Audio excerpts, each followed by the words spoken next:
Thank you for joining us around the fire. For more information or to make a donation, please visit randomactsnetwork.com.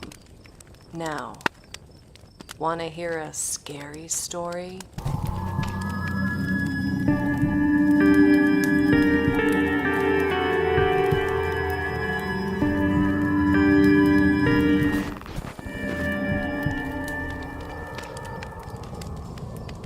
It was the first big snow of the season, and the streets were filled with neighbors plowing sidewalks and roads, and the occasional kids having snowball fights. Jack had gotten held up at work, and he knew his partner wasn't going to be happy that he'd be so late for dinner.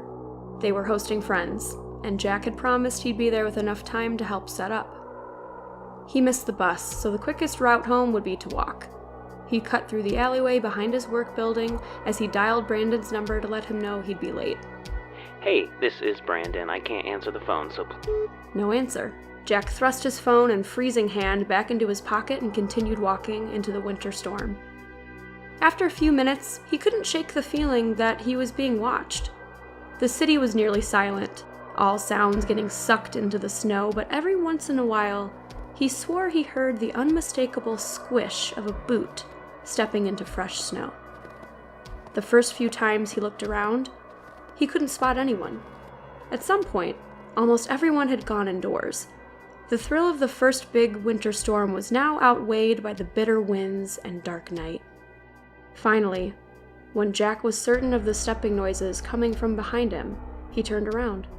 He had been walking down a long, straight stretch of sidewalk, and a few 100 feet away was the outline of a slender figure, almost impossibly tall. In the whipping winds and snow, he couldn't see much else. He wasn't even positive the person was actually there, but he didn't feel the need to find out for sure. As he turned around, picking up the pace, he called Brandon again. This time, he answered.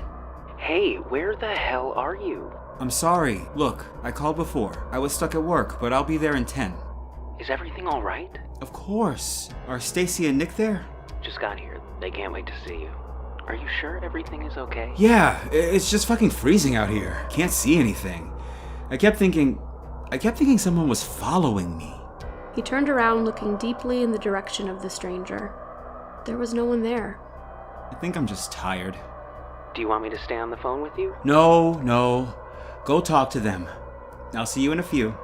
Okay, love you. Love you. Jack put his phone away once again and glanced back over his shoulder. He was still alone. Had there been anyone there at all? It had been such a long day and his eyes were tired. The blizzard would only add to the delusion. He trudged on, walking a few more blocks before he was certain, once again, that he could hear someone following him. He turned around quickly, projecting his best look of anger, but it dropped from his face, as the stranger was now only a few feet away. His sunken face towered at least 2 feet higher than Jack's, the giant eyes fixed directly on him. The stranger was as thin and gaunt as a skeleton in tattered winter clothes. Jack was frozen for a moment, taken aback. The stranger slowly revealed a long, distorted smile. Why are you following me? The stranger said nothing. He only continued smiling in that disturbing way. I'll call the police, asshole! Jack turned back around, hoping to God the threat would get this guy off his back. But before he could take another step, the stranger said, Do you want to build a snowman? Jack sighed. Just another weirdo who wasn't even worth a response. He began walking once again, stepping quickly through the fresh snow. He didn't have too much longer to go. It was quickly obvious that the stranger was still trailing him, and finally he turned back around. Sure enough, the man was only a few feet away. Do you want to build a snowman? No, okay? No, thank you. No. Have a good night. The man's gaping eyes stared back with a terrifying emptiness.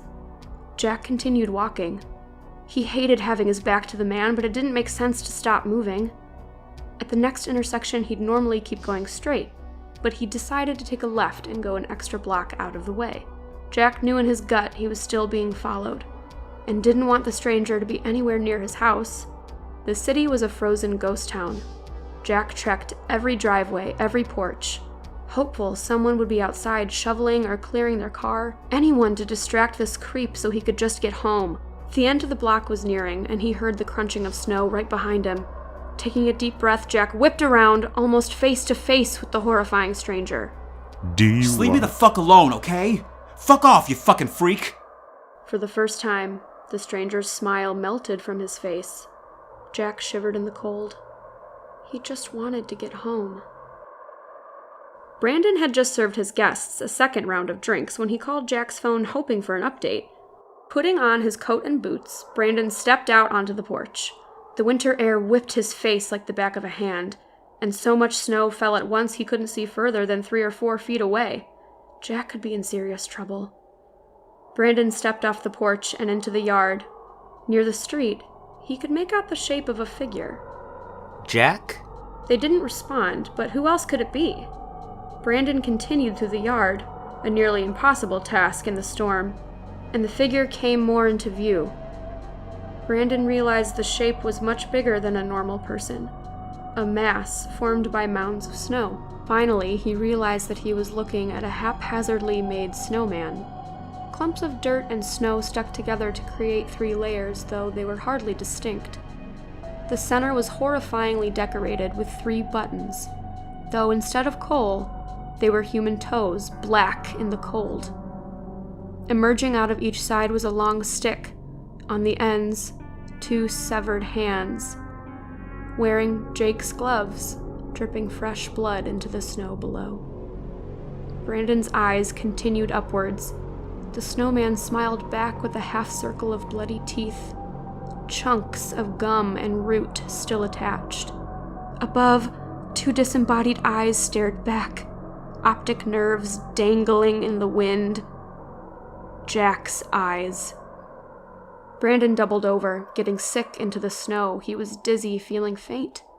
The wind whipped against his skin. He reached into his pocket, realizing he'd left his phone inside. Suddenly, he heard movement behind him. The sound of snow being crushed beneath boots.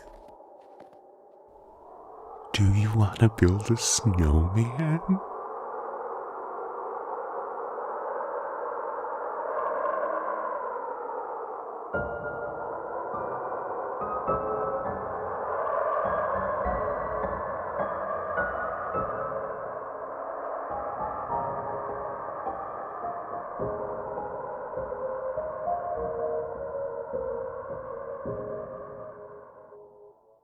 Do you want to build a snowman?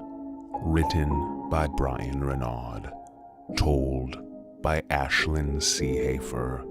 Featuring Holland and Bryan Renaud.